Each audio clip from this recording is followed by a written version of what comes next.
ఎలక్షన్లో తను ఓడిపోయాడు కాబట్టి ఇవన్నీ బయటకు వస్తున్నాయి. కానీ ఇంతకు ముందు ఎవరు కూడా ఈవెన్ అంటే భయం అంటారా, వైఎస్ జగన్ అన్న, రాజశేఖర రెడ్డి గారి ఫ్యామిలీ అన్న భయంతో బయటికి రాలేదా? ఎవరికి భయం, ఎవరి దగ్గర భయం? మరి ఎందుకు ఇవన్నీ అప్పుడు బయటికి రాకుండా ఇప్పుడు మొత్తం కూలిపోయిన అంటే తన కూటమి వచ్చి కూల్చేసింది ఇక్కడ వైఎస్ఆర్ని. సో కూల్చేసిన తర్వాత ఈ మాటలన్నీ బయటకు వచ్చాయి. ఇంతకు ముందు ఎవరు కూడా నోరు తెరిచి ఇది జరిగింది అనే పాయింట్ అవుట్ కూడా ఎవరు చేయలేకపోయారు.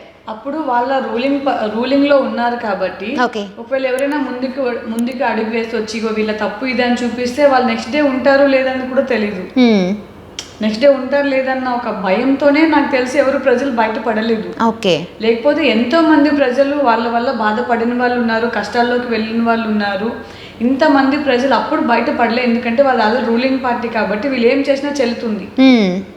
వాళ్ళు తప్పు చేసినా చెల్లుతుంది, మంచి చేసినా చెల్లుతుంది. సో అక్కడ మనం మంచికి వెళ్ళినా అక్కడ చెడే జరుగుతుంది కాబట్టి ఎవరు ముందడుగు వేయలేకపోయారు. ఇప్పుడు మన పవన్ కళ్యాణ్ గారు, మన చంద్రబాబు నాయుడు గారు, మన నరేంద్ర మోడీ గారు వీళ్ళందరూ ఒక్కటైన తర్వాత ఒక్కరు ముగ్గురు ఏం చేయగలరు?